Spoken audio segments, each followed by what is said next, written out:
30 jours pour convaincre, 30 jours durant lesquels les membres du gouvernement, les patrons d'administration publique se succéderont sur ce plateau pour répondre aux questions des confrères et des consoeurs. Et aujourd'hui, après le Premier ministre, nous recevons ce soir le ministre d'État, ministre des Affaires foncières et du domaine public, chargé des relations avec le Parlement, Monsieur Pierre Mabiala. Bonsoir, Monsieur le ministre d'État. Bonsoir, messieurs les journalistes.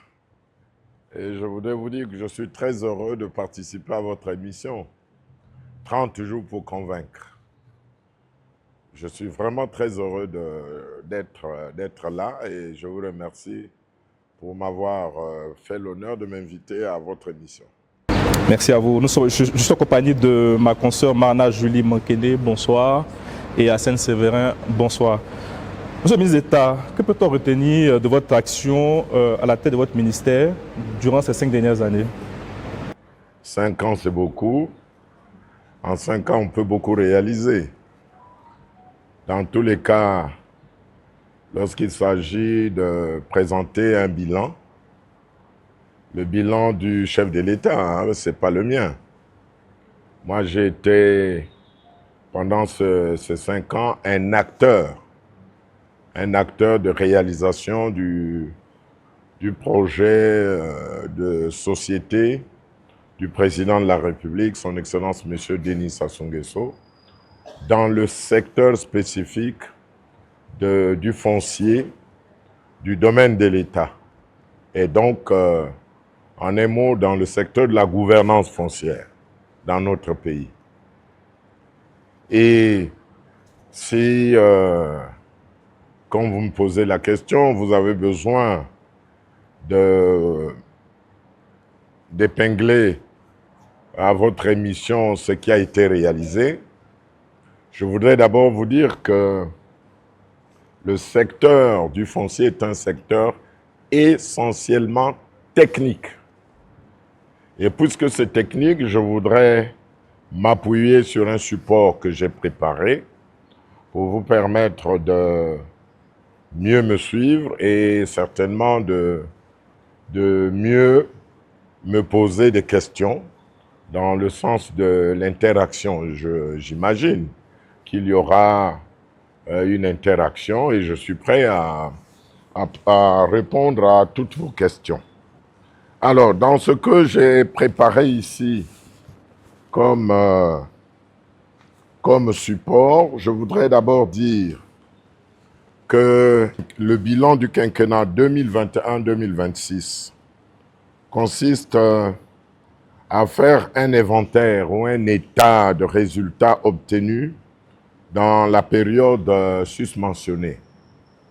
Faire le bilan d'un quinquennat dans le secteur de la gouvernance foncière signifie qu'il me faut partir d'une programmation politique. Ici, la programmation politique, c'est, voyez-vous, le projet de société du président. Ensemble, poursuivons la marche. Et vous lirez dans ce projet de société une espèce de programmation, donc un ensemble d'actions qui a concerné à réaliser le projet de son Excellence, Monsieur le Président de la République, dans le secteur de la gouvernance foncière. Mais je tenais d'abord à dire que dans cette programmation politique, j'ai tiré du projet de société du Président de la République, son Excellence M. Denis Sassou Nguesso, intitulé « Ensemble poursuivons la marche », présenté au peuple congolais à l'occasion de la dernière élection présidentielle. Vous vous souvenez que cette élection s'est tenue le 17 mars 2021, à laquelle le président était candidat et il a été élu dès le premier tour. Je peux vous rappeler le score, 88,57%. Alors, pour ce qui concerne la gouvernance foncière, le projet de société du président Denis Sassou Nguesso programmait à la page 32, vous lirez dans ce document, donc ensemble poursuivons la marche, à la page 32 précisément, les actions suivantes à réaliser. Il y en a principalement deux. La première, sécuriser le foncier. Sécuriser le foncier et les droits réels de propriété. Ce qui revient à actualiser toutes les lois ayant trait au foncier, le cas échéant, les compléter pour les adapter aux nouveaux choix de développement soutenu de l'agriculture. La seconde, qui est plus vaste d'ailleurs, sécuriser le droit de propriété pour mettre en place toutes les garanties afin de conforter les propriétés, afin de conforter les propriétaires qui exploitent ou donnent en location leurs terres. C'est aussi protéger les droits de ceux qui reçoivent des terres à titre onéreux ou gracieux pour une exploitation à durée déterminée. En vertu de cette programmation politique, Madame, Messieurs, le président de la République avait mis un point d'orgue sur la sécurisation du foncier national et sur les droits de propriété. Il avait également recommandé d'actualiser toutes les lois ayant trait au foncier, le cas échéant, les compléter. Avant de vous commenter le bilan du quinquennat 2021-2026 sur la gouvernance foncière, tel qu'il a été programmé par le président Denis Sassou Nguesso dans son livre,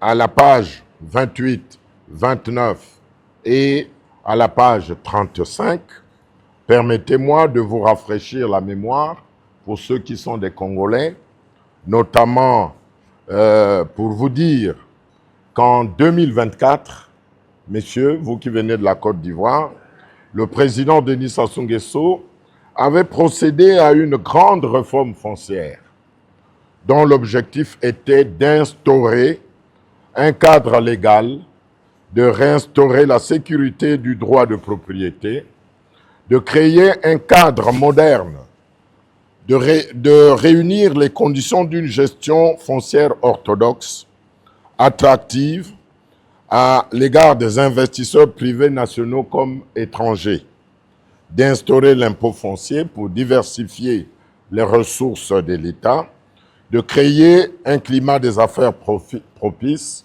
et d'améliorer le pouvoir d'achat des Congolais, ce qui est une question très importante. Ainsi, les principales lois issues de cette grande réforme foncière dynamique sont nombreuses. Je crois que je vais vous passer de faire la revue de toutes ces lois. Dans la discussion, nous pourrons revenir là-dessus. Je vais aller à l'essentiel, tenant compte du temps.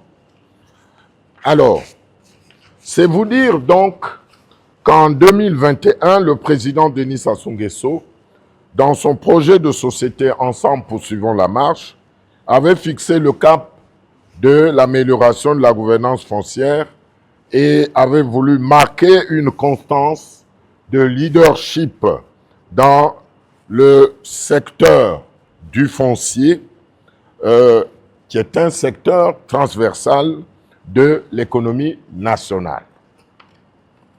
Mesdames, Messieurs, puissiez-vous savoir que depuis que le président de la République est aux affaires et depuis que la République du Congo a accédé à la souveraineté nationale et internationale, Denis Sassou Nguesso a le mérite de porter seul le flambeau de légiférer dans le secteur de la gouvernance foncière. En effet, en matière donc de gouvernance foncière, le président Denis Sassou Nguesso fait preuve de génie et de vertus exceptionnelles. C'est le champion national de la gouvernance foncière dans notre pays. Je voudrais ici, sans écorcher qui que ce soit, rappeler aux Congolais et à l'opinion internationale que depuis que notre pays a accédé à l'indépendance, le président Denis Sassou Nguesso est le seul qui a légiféré, donc le seul chef d'État qui a mis un cap important sur la gestion du foncier. C'est le seul.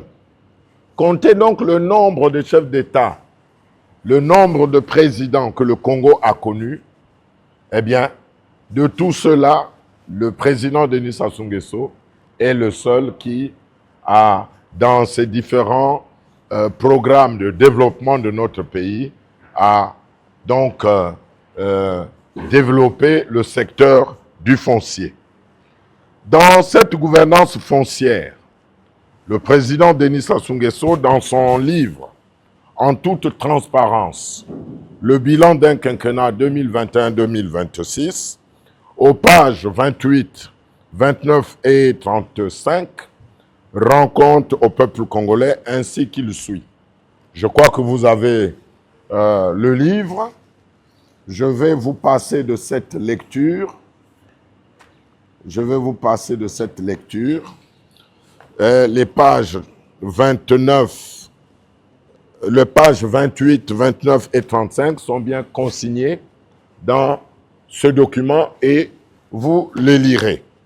Donc, je vais vous passer de cela puisque le président a bel et bien rendu compte au peuple congolais par rapport au secteur du foncier. Je veux dire, à partir de ce bilan que le président a fait concernant le foncier, et j'ajouterai même concernant la domanialité publique, ce bilan est donc une étape majeure dans l'amélioration de la gouvernance foncière en République du Congo. Et pour cause, au cours de ce quinquennat, le président Denis Sassou Nguesso a engagé d'importantes réformes dans le prolongement de la grande réforme foncière de 2004 en vue de répondre efficacement aux engagements politiques qu'il a librement pris dans son projet de société appelé « Ensemble, poursuivons la marche ». En effet, en 5 ans de gouvernance foncière, le Congo est parvenu à, et je m'en vais donc vous égrener ce que le président a fait, qu'il a résumé dans ce livre bilan. D'abord, nous sommes parvenus dans notre pays à la modernisation du cadre juridique et institutionnel du foncier. Il y a eu notamment la création des guichets uniques fonciers départementaux pour permettre aux Congolais d'accéder facilement aux titres fonciers. Et là, le président a donc gagné un pari, c'est celui de rapprocher l'administration foncière des administrés, donc des populations. Que s'est-il passé avant le mandat qui touche à sa fin, pour lequel le président a déjà rendu compte? Eh bien, il s'est passé le fait que, pour obtenir un titre foncier dans notre pays, le Congolais qui est en Ifondo vient à Brazzaville. Celui qui est à Madingou va à Dolisie. Celui qui est en Nkayi Sibiti va à Dolisie. Celui qui est à Luango pour obtenir un titre foncier va à Pointe-Noire. Celui qui est à Kinkala vient à Brazzaville pour obtenir un titre foncier. C'était là ce qu'on a appelé une injustice constitutionnelle. Et le président Denis Sassou Nguesso a, voyez-vous, résolu cette question. Il n'y a plus d'injustice, puisque désormais les guichets uniques fonciers, pour obtenir un titre foncier qui met ensemble toutes les administrations qui concourent à la création d'un titre foncier et bien sûr à sa délivrance, ces administrations-là sont désormais dans chaque département. Ensuite, il y a eu création d'une commission nationale de reconnaissance des terres coutumières. Voilà un grand problème qui a été résolu. Ce problème se résume à quoi? Voyez-vous, mesdames, messieurs les journalistes, dans notre pays, la terre est subdivisée en 3 parties. Il y a ce qu'on appelle les terres urbaines dans les villes.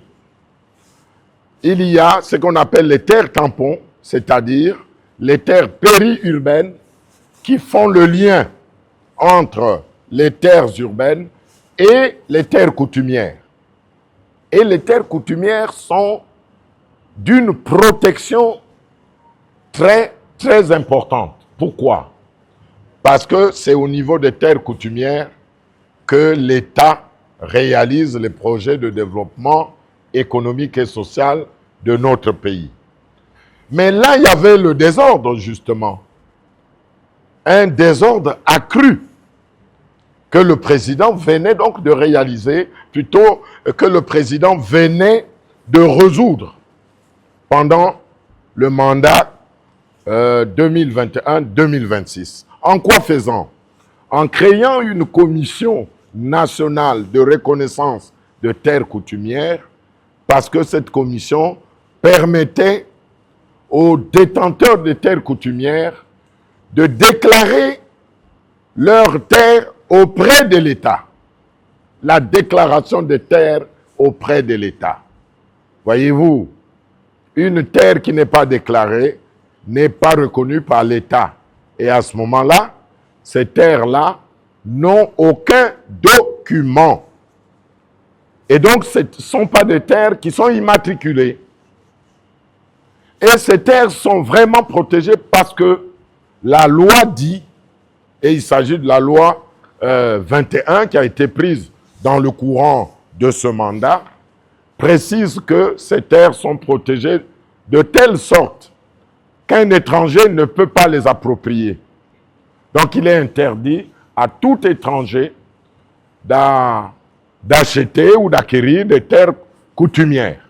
Ces terres-là sont réservées à la propriété exclusive des Congolais et bien sûr à l'État, puisque c'est l'État qui est le propriétaire majoritaire des terres congolaises et c'est l'État qui est là justement pour réaliser les projets de développement de notre pays.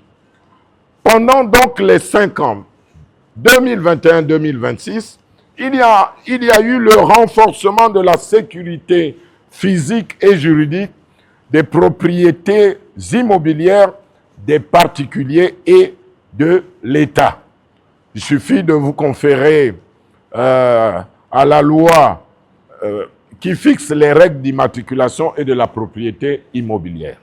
C'est une loi de 2022, datée du 25 mai 2022. Donc une loi qui a été prise dans le courant du mandat partant de 2021 à 2026 pour donc régler la question de la sécurisation physique et juridique des propriétés immobilières, ce qui est très important. Parce que qu'est-ce qu'on a constaté dans notre pays? Il y a eu un désordre vraiment incommensurable. Une même propriété pouvait avoir plusieurs propriétaires avec plusieurs titres fonciers. Cette question est désormais réglée et ce, à l'occasion du mandat 2021-2026. Voilà. Et donc, la question a été réglée. Ensuite, l'optimisation de l'offre de terres et terrains aménagés et sécurisés.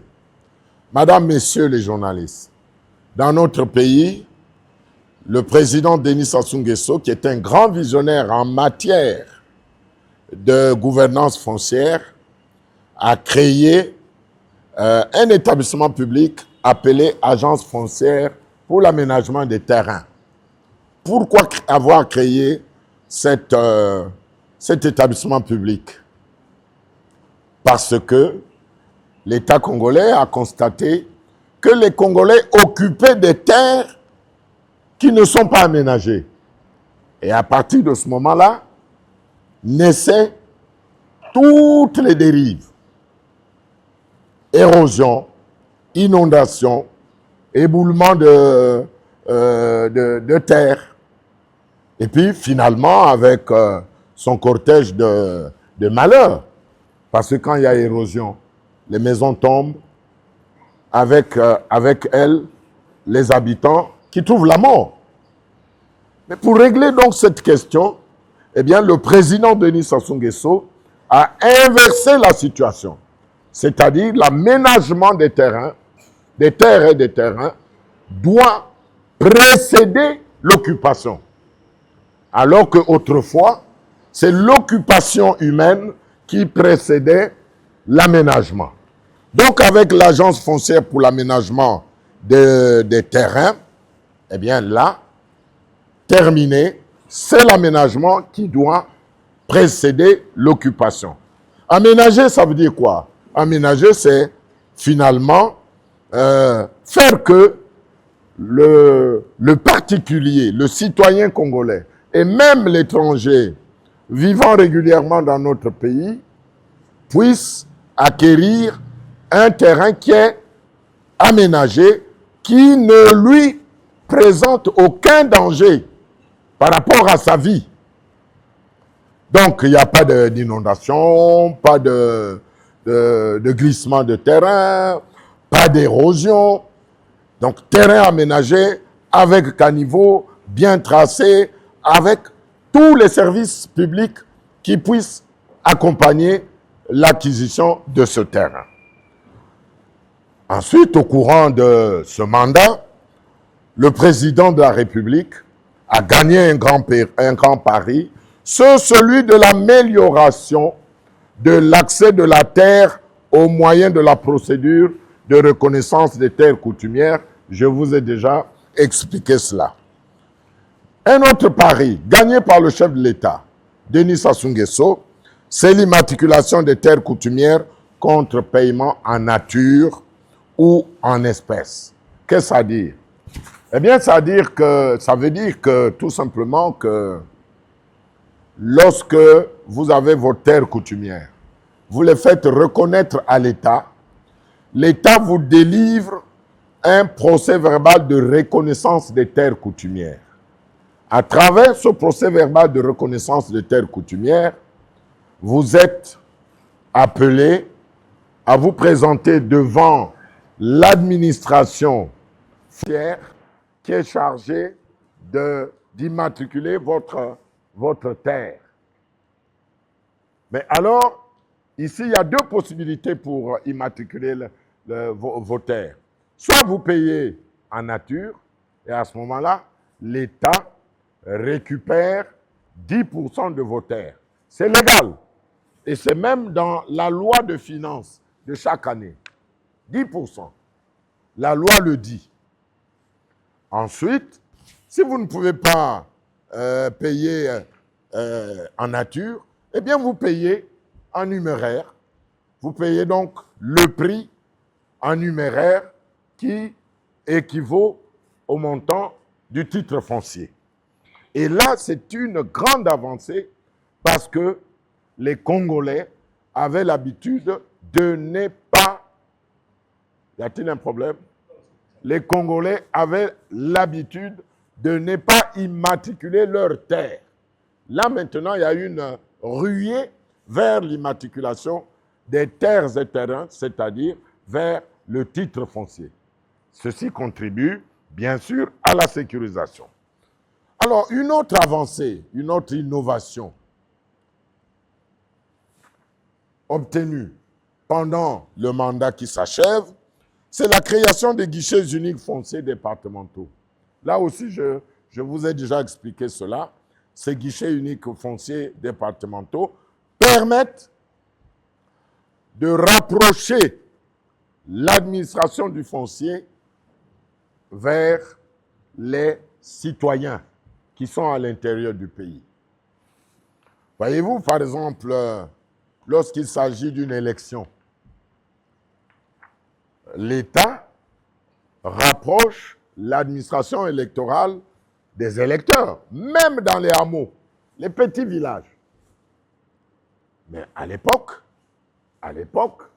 concernant le foncier, eh bien, c'était devenu simplement une question des citoyens qui vivent dans les grandes agglomérations.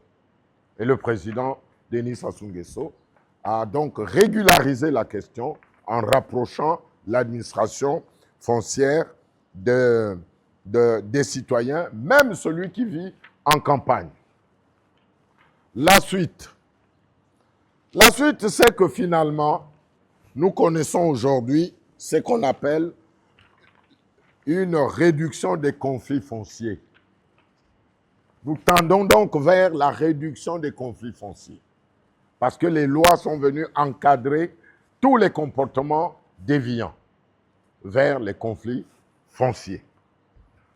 Ensuite, nous avons la constitution accrue des réserves foncières de l'État. Madame, Messieurs, savez-vous ce que c'est qu'une réserve foncière de l'État? Eh bien, ce sont les terres que l'État réserve pour réaliser les projets d'intérêt général.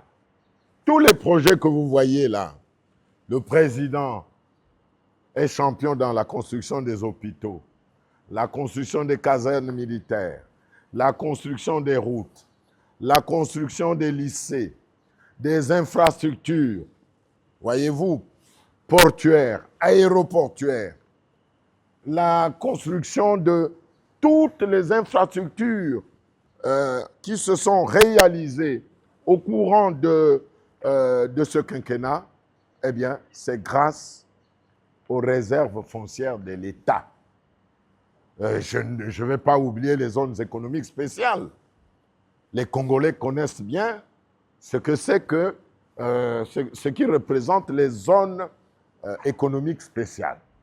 Et c'est là un projet qui tient à cœur le président de la République par rapport au développement de notre pays, puisqu'au total, il y en a 5 qui sont créées. 5 zones économiques spéciales. Et vous savez bien, comme je vous l'ai dit, que la terre constitue un secteur transversal. On ne peut réaliser un projet, quelle que soit sa nature, sans faire recours au foncier. Et donc, c'est un secteur transversal, j'ajouterais un secteur basique. La suite, c'est que il y a eu une grande innovation pendant les 5 ans. La reconstitution physique des biens domaniaux par l'entremise d'une procédure légale de déguerpissement des occupants illégaux. Monsieur le journaliste, vous venez d'Abidjan ou d'ailleurs. Les autres, certainement, viennent d'ailleurs également. Mais tous les Congolais savent que je suis le monsieur qui porte la blouse orange et le chapeau de cow-boy. Est-ce que vous savez cela? Vous ne le savez pas. Donc, lorsque je porte la blouse orange et un chapeau de cow-boy, c'est pour aller déguerpir. Mais le déguerpissement se fait avec perte et fracas. Mais ceci a été concerné, ceci a été indiqué dans la loi. C'est une procédure de la loi et c'est l'article 3 nouveau de la loi 26 portant règles d'immatriculation des propriétés immobilières. C'est une loi de 2022. Alors donc, voyez-vous, mes chers amis, toutes les procédures ont été bien indiquées au courant de de ce mandat, puisque le président lui-même, dans son projet de société, a appelé à la réforme, sinon à la modification des textes ou au complètement de ces textes-là. Et c'est le travail que nous avons fait, bien sûr, sous la ferrure et sous la très haute direction du président de la République. Bon, il y a eu aussi la réforme du régime fiscal. C'est pas fini, hein? Gardez patience. La réforme du régime fiscal ayant institué l'impôt foncier, et ce, dans la loi de finances de chaque année. Il y a eu également l'amélioration du climat des affaires. Parce que lorsqu'on fait la somme de tout cela, on aboutit bien sûr à l'amélioration du climat des affaires, qui est propice à tout développement pour accueillir les investissements de toute nature. Parce que s'il n'y a pas un bon climat des affaires, eh bien, il n'y a pas de développement de notre pays. Ce n'est pas fini. Les bons résultats du quinquennat qui s'achève. Il y a encore eu la réforme du titre foncier. Ah, voilà une très grande réforme. La réforme du titre foncier qui désormais est un titre foncier en version électronique. Bien sûr qu'il était au départ en version rigide, version papier, mais la loi nouvelle est venue donc améliorer le caractère du titre foncier. Bien sûr, c'est toujours en version papier et ça a été amélioré. Désormais, le titre foncier congolais devient un titre foncier électronique. Celui-ci, un titre foncier, consacre, garantit, matérialise et sécurise juridiquement le droit de propriété immobilière préexistant, ainsi que les droits réels immobiliers. Et le titre foncier constitue désormais la preuve de la pleine propriété immobilière. Il confère désormais un caractère absolu au droit de propriété immobilière. Il est définitif, irrévocable, inattaquable et intangible. Ce sont là, voyez-vous, les immunités du titre foncier créées par la loi 26/2022. Je vais maintenant conclure, si vous me permettez. Le bilan du président Denis Sassou Nguesso, résultant du quinquennat 2021-2026, dans le secteur de la gouvernance foncière, témoigne de l'ampleur exceptionnelle du chantier entrepris et de la profondeur des réformes opérées. L'immensité du travail abattu ne se mesure pas seulement à l'impressionnant volume des réserves foncières constituées ou à l'aune des réformes structurelles opérées, mais surtout à la restauration de l'autorité de l'État. Lorsque je porte la blouse orange avec le chapeau dont je vous ai parlé, c'est pour maintenir l'autorité de l'État dans le secteur du foncier. Mais surtout à la restauration de l'autorité de l'État, je l'ai déjà dit, sur la gestion foncière et domaniale, ainsi qu'à la sécurisation définitive des droits de propriété des citoyens. La transition d'une gestion coutumière informelle, on n'en est plus là, vers une orthodoxie foncière rigoureuse, matérialisée par les instruments juridiques robustes et l'avènement des guichets uniques fonciers départementaux a été un tournant décisif dans l'histoire de notre pays au cours de ce quinquennat. Chaque hectare identifié, chaque propriété sécurisée au moyen du titre foncier actualisé et chaque réserve foncière de l'État constituée représente une pierre angulaire posée pour l'édification d'une économie diversifiée et d'un climat des affaires amélioré.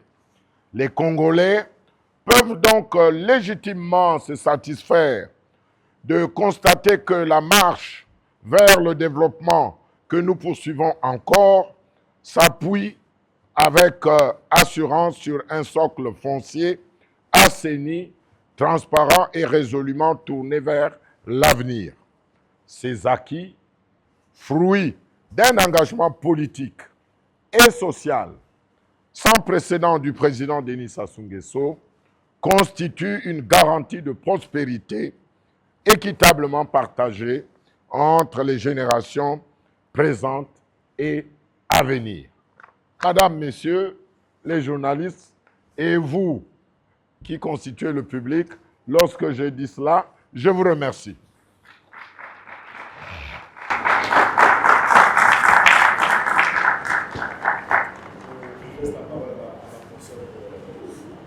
Merci, Monsieur le ministre d'État. Vous avez égrené le bilan du quinquennat du chef de l'État dans le volet notamment de la gouvernance foncière. Alors, il se pose jusqu'à aujourd'hui les problèmes de l'emprise de l'espace public. Alors, lorsque vous venez, comme vous l'avez su le souligner, que vous venez avec votre blouse de couleur orange et votre casquette de cowboy, et la population revient pour occuper les mêmes espaces publics jusqu'à aujourd'hui. Alors, qu'est-ce que faites-vous au niveau de votre secteur? Quelles sont les mesures prises pour permettre à la population de se conformer à tout ce qui est la législation en vigueur en matière de l'espace public qui revient, qui de plein droit à l'État? Oui, mais je vous ai dit, chère madame, merci pour la question. Je vous ai dit que au courant du quinquennat 2021-2026, le président de la République a demandé à son gouvernement de prendre des lois qui encadrent ce secteur, et notamment, en particulier, lorsqu'il s'agit de la préservation des emprises publiques telles que vous le dites. Et je vous ai dit tout à l'heure que désormais, il y a la procédure de déguerpissement. C'est une procédure légale. Et cette procédure est assortie de ce qu'on appelle une mise en demeure de 45 jours. Dans un pays d'Afrique de l'Ouest, j'ai suivi il n'y a pas longtemps, en tout cas l'année dernière, l'État avait procédé à un déguerpissement d'une très grande zone occupée illégalement par les populations. Mais ce déguerpissement a fini par créer des procédures judiciaires parce que c'est un déguerpissement qui s'est fait en toute illégalité. Mais chez nous, au Congo, le déguerpissement est encadré par la loi. Et la loi dit qu'il faut d'abord faire une espèce de mise en demeure. La mise en demeure, c'est ce que, madame, vous pouvez appeler le préavis. Il faut préaviser. Et le préavis a une durée de 45 jours. Passez ce délai, si de vous-même, vous ne vous êtes pas déplacé, vous n'avez pas abandonné le lieu, alors à ce moment-là, l'État vient en toute autorité vous déguerpir, et je vous ai dit que c'est avec perte et fracas, et ce, à vos dépens. Voilà, madame. Merci. Vous avez fait un rappel des lois qui ont été prises pendant ce quinquennat, notamment la loi 26 de 2022, qui essaie de sécuriser l'immatriculation des terres. Oui, c'est le régime immatriculation. Voilà, justement. Et donc, les détenteurs des terres coutumières qui n'ont pas des espèces de l'argent pour payer peuvent donner à l'État 10% de leur portion de terre. Et que l'État constitue une réserve des terres qui peuvent servir à la réalisation de certains projets. Oui, mais on constate quand même que pour beaucoup de projets, les stades, les cimetières et les petites unités de production, l'État manque souvent de terres. Que fait-on alors de la réserve dont l'État se constitue chaque année. Parce que chaque fois, il faut que l'État achète des terres auprès des propriétaires fonciers pour réaliser un projet d'intérêt national. Ah ben voilà. Mais votre question est importante, comme celle de votre consoeur. Ici, il faut savoir distinguer les propriétés. Lorsqu'un citoyen a acquis régulièrement une propriété immobilière, donc la terre, et si l'État veut réaliser un projet à cet endroit, l'État procède à ce qu'on appelle l'expropriation. Voyez-vous, mes chers amis, dans le chapelet de toutes les lois issues de la réforme foncière de 2004, il y a la loi 11 portant procédure d'expropriation. Donc la loi a plusieurs moyens d'acquisition des terres. Il y a aussi le moyen des réserves foncières de l'État, mais il y a aussi le moyen de l'expropriation. Et l'expropriation est une façon pour l'État d'acquérir des terres, mais alors légalement. En réalité, l'expropriation, c'est quoi? C'est une vente, mais pour laquelle l'État, donc la puissance publique, fixe elle-même le prix. C'est ça l'enjeu de l'expropriation. C'est l'État qui fixe le prix. L'État vient, procède à une expertise, et l'expertise consiste à évaluer la valeur vénale du terrain, à évaluer les actifs agricoles, à évaluer tout ce qu'il y a sur ce terrain, et après, on paye l'argent au propriétaire et on lui demande de quitter parce que désormais, c'est un bien qui appartient à l'État. Donc, attention, monsieur Séverin, il faut aussi distinguer la propriété foncière de l'État et la propriété foncière des collectivités locales. Vous avez parlé des cimetières. Les cimetières ont pour gestionnaire les collectivités locales, les différentes mairies. Cimetière 2, mais attention, sous l'œil vigilant de l'État congolais, puisque les cimetières relèvent du domaine public de monuments. Et à ce moment-là, la mairie peut créer, il n'y a pas longtemps, je le dis sous le contrôle de mes collaborateurs qui sont là, nous avons fait passer en Conseil des ministres un décret qui attribue, qui affecte à la mairie de Pointe-Noire une portion de terre pour que Pointe-Noire ait une autre emprise pour installer le nouveau cimetière de Pointe-Noire. C'est l'État qui a attribué et la collectivité locale réalise le projet d'intérêt général, mais d'intérêt communautaire. Monsieur le ministre, on va rester sur la question de l'expropriation. Si on fait un peu de droit, on a l'impression que, d'après ce que j'ai pu constater, que la saisine du juge d'expropriation, n'a pas d'effet suspensif. Ce qui peut créer, je pense, un sentiment assez particulier chez certains Congolais lors de la procédure, parce qu'on ne peut pas, même si on saisit le juge, on est quand même délogé. Comment vous pouvez répondre à ce paradoxe? C'est la loi qui le dit. Il y a une atteinte au droit de propriété, monsieur le ministre. Non, pas du tout, mon cher ami. Pas du tout. C'est la procédure voulue par la loi. D'où vient la loi? La loi est d'émanation populaire, vous le savez. C'est le Parlement qui vote la loi. La loi 11 portant procédure d'expropriation dit, effectivement, vous avez raison, monsieur le journaliste, de dire que finalement, il y a tout de même un censeur judiciaire, le juge de l'expropriation. Mais on saisit le juge de l'expropriation pour contester, non pas la procédure de l'expropriation, mais c'est pour contester le montant de l'expropriation, la valeur vénale du bien qui fait l'objet de l'expropriation. Il y a un problème. Lequel, selon vous? Il y a un problème parce que... Mais on aurait pu aussi introduire ce volet suspensif de la procédure pour qu'on puisse trouver une solution pour ces citoyens. Mais vous voyez, pourquoi on exproprie? C'est pour réaliser un projet d'intérêt général. Ça peut être un hôpital, c'est urgent. Que voulez-vous qu'on fasse? Que l'État fasse?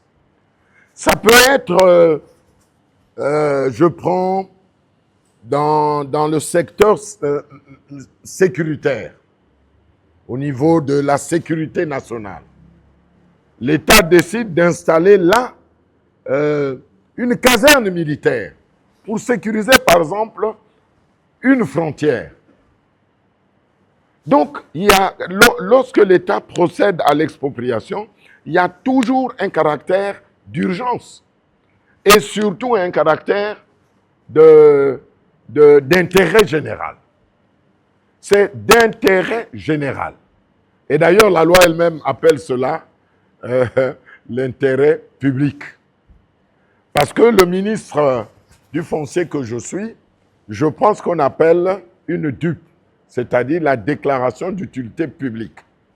Donc tous les projets qui passent par voie d'expropriation sont des projets d'utilité publique.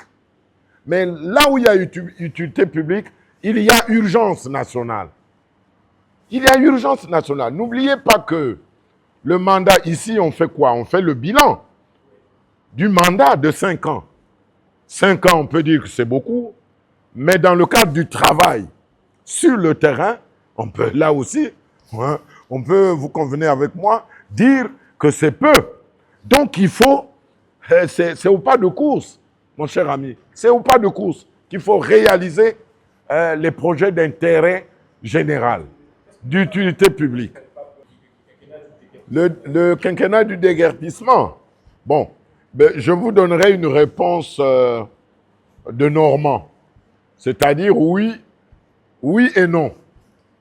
Oui, parce que votre consoeur, qui a été la première à m'interroger, l'a dit, les emprises.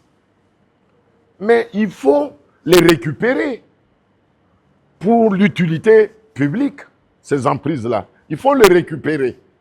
C'est un bien de l'État.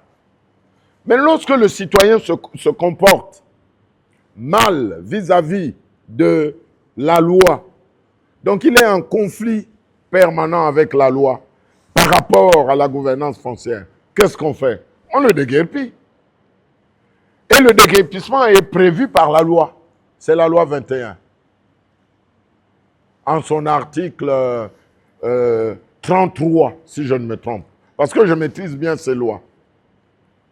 En son article 33. Donc, oui, il y a eu le déguerpissement, mais aussi on peut dire que les Congolais commencent à comprendre l'intérêt de ne pas occuper illégalement les biens de l'État. L'intérêt de ne pas occuper illégalement les biens de l'État. Et donc, il n'y a pas eu assez de déguerpissement. Mais ce qui est important, c'est que les Congolais, en tout cas pendant les 5 ans, ont bien intériorisé le fait qu'il ne faut pas occuper illégalement un bien immobilier de l'État. Parce qu'il tombe sous le coup de la loi. Et dès lors qu'il tombe sous le coup de la loi, eh bien, c'est la blouse orange qui apparaît assortie du chapeau. Donc vous assumez votre bilan dans ce domaine. Comment? Vous assumez votre bilan dans ce domaine. Ah oui, bien sûr. Mais bien sûr, je l'assume, bien sûr. Bien sûr. Et ce n'est pas fini. Vous voyez, chers messieurs, pour tous les Congolais qui savent comment sortir de Brazzaville, la partie nord du pays, le président avait décidé de construire une double voie à la sortie, comme à l'entrée de Brazzaville, côté nord. Mais vous savez qu'il y a des Congolais qui se sont permis d'empêcher la poursuite des travaux pour qu'il y ait une double voie. Mais ces Congolais ne savent pas, madame, messieurs les journalistes, et vous tous qui nous assistez, ces Congolais ne savent pas que nous sommes en train de rédiger la mise en demeure. Et bientôt, nous irons les préaviser parce que la mise en demeure se fait soit à personne, soit à mairie, soit par voie de presse. Soit par voie de presse. La mise en demeure de 45 jours. Donc, tous ceux, mes chers amis, vous les journalistes, tous ceux qui ont occupé et construit illégalement sur le bout de la voie qui a été obstruée par eux, doivent savoir que l'État, bon, d'habitude, voyez-vous, dans le cadre de notre gestion pendant les 5 ans, nous avons créé une émission au niveau de la télévision congolaise qui s'appelle Le Foncier. Et l'animateur de cette émission est dans la salle. C'est votre confrère. Il est dans la salle. Il s'appelle Nyama Ibouli. Et son caméraman, donc son technicien, s'appelle Rufin Okemba. Je crois qu'il est dans la salle aussi. Voilà. Donc nous avons créé cette émission. C'est pour montrer aux Congolais l'intérêt de respecter, d'observer scrupuleusement les biens de l'État. Et donc, nous faisons la vulgarisation. On vulgarise. Et à l'issue donc de cette vulgarisation, tous ceux des Congolais ou des Congolaises qui n'ont pas compris, eh bien, ils tombent sous le coup de la loi. Et là, nous sommes intraitables. On peut vous le dire. Monsieur le ministre, nous vous avons entendu. Non, mais là, vous avez transgressé le décret du président. Pourquoi, monsieur le ministre? Mais parce qu'il y a eu un décret qui fait de moi ministre d'État. Autant pour moi, monsieur le ministre d'État. Ben voilà. Autant pour moi. Alors, je suis très lié au texte. Hein. Monsieur le ministre d'État, vous avez eu ici un discours bien rodé. Qu'est-ce que les Congolais vont retenir pour ce quinquennat par rapport à votre domaine? Alors, les Congolais vont retenir que désormais, il y a un accès qui a été bien encadré par les textes aux terres et au terrain. Et cet accès est sécurisé, c'est-à-dire lorsque le Congolais a obtenu son terrain ou bien ses terres-là sont sécurisées. C'est donc des terres qui sont exemptes de tout conflit. Ça, c'est un. 2, les Congolais doivent retenir aussi que pendant ce quinquennat, il y a eu une grande réforme, c'est la modernisation du titre foncier. 3, pendant ce quinquennat, les Congolais doivent retenir qu'avec le président Denis Sassou Nguesso, nous sommes parvenus à faire que les détenteurs des terres coutumières puissent en être les véritables propriétaires à l'intérieur du pays. 4, les Congolais doivent aussi savoir que dans le cadre de l'occupation des terres, eh bien, l'État, notamment avec la grande vision du président de la République, le président Denis Sassou Nguesso, eh bien, désormais, c'est l'aménagement qui précède l'occupation. C'est-à-dire, dans un pays civilisé, vous arrivez, vous achetez un terrain où il y a tous les services publics. Et comme ça, vous êtes sécurisé. Et bien d'autres innovations que nous avons égrenées pendant les 5 ans du mandat du président, notamment entre 2021 et 2026. Monsieur le ministre, ministre d'État, bien sûr. Alors, il y a un problème qui revient souvent. La loi dit que l'expropriation pour cause d'utilité publique doit être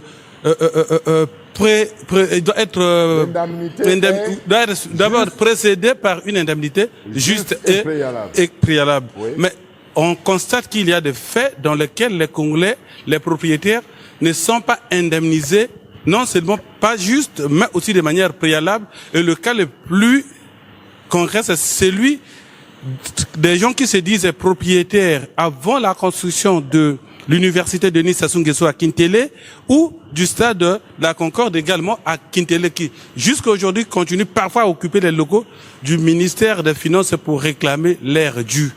Que dites-vous en termes de bilan dans ces problèmes? Bien, alors, ce que j'ai à dire est clair. Construction de l'université Marien Ngouabi. Denis Sassou Nguesso. De l'université Denis Sassou Nguesso. Cette terre-là fait partie de l'emprise fluviale. Est-ce que vous êtes d'accord avec moi que le fleuve passe à côté? Vous êtes d'accord avec moi? Et si le fleuve passe à côté, ça veut dire qu'il y a une emprise qu'on doit observer.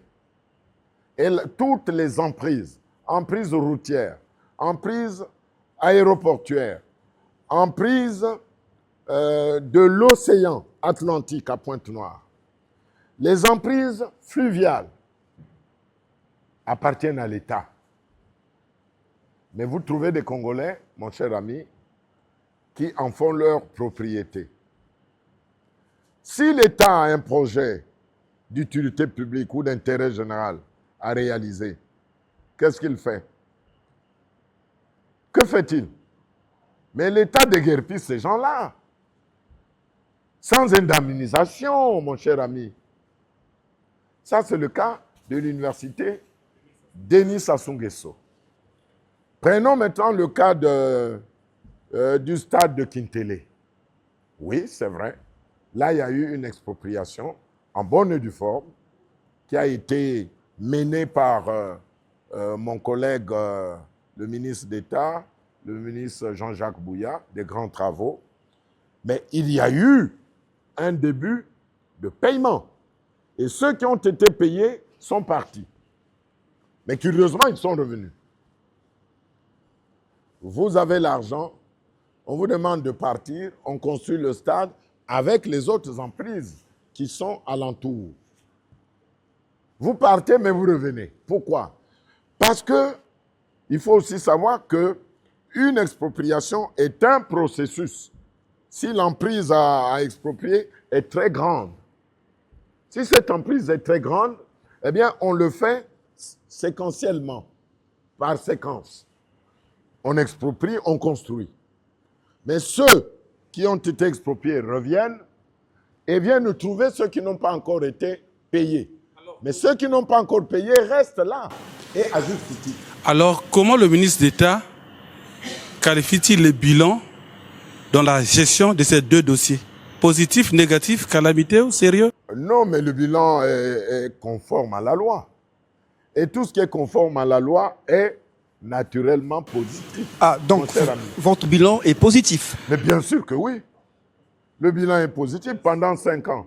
Est-ce que vous n'avez pas suivi les grandes innovations, les réformes que je vous ai égrenées? C'est sous-tendu soit par la loi, soit par les décrets d'application. C'est positif.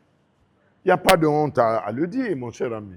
Donc là, vous déclarez devant le peuple congolais qui vous regarde que votre bilan dans votre domaine est positif. Mais est-ce que c'est mon domaine à moi? On fait le bilan de qui? Mais vous semblez... Du quinquennat. Du quinquennat, oui, du quinquennat. Mais alors, vous voulez attacher non, ça à votre moi? secteur, votre Non. secteur. Moi, je vous ai dit d'entrée de jeu que je ne suis qu'un acteur d'exécution. Je vous l'ai dit, n'est-ce pas, mon cher ami? Voilà. Acteur d'exécution, je peux dire que sur le secteur de la gouvernance foncière, le président Denis Sassou Nguesso a réalisé un bilan magnifique, positif, et qui est très, très excellent. Je vous ai dit qu'il en est le champion dans le secteur. C'est le champion dans le secteur. Vous êtes Congolais comme moi. Vous pouvez me dire quel est le chef d'État depuis l'indépendance jusqu'à maintenant qui a travaillé sur le foncier congolais. Depuis l'indépendance jusqu'à l'avènement du président Denis Sassou Nguesso au pouvoir, en 1979, aucun chef d'État n'avait légiféré sur le foncier. Même pas un ministère du foncier dans son gouvernement. Même pas. C'est le président Denis Sassou Nguesso qui est venu défricher ce chantier, qui l'a poursuivi et qui aujourd'hui récolte les bons résultats. Le bilan est positif, disons-le. Monsieur le ministre d'État, merci beaucoup. Merci d'avoir répondu à nos questions en toute transparence. Quant à la positivité du bilan, je pense que les Congolaises et les Congolais trancheront eux-mêmes lors des prochaines élections présidentielles. Merci beaucoup. Merci aux journalistes. Mais je regrette le fait que le temps soit court. Malheureusement, Est-ce que vous avez un autre interlocuteur? on ne peut pas faire autrement. Merci. Vous avez une question que vous devez me poser. Vous avez oublié? Monsieur le ministre, merci beaucoup.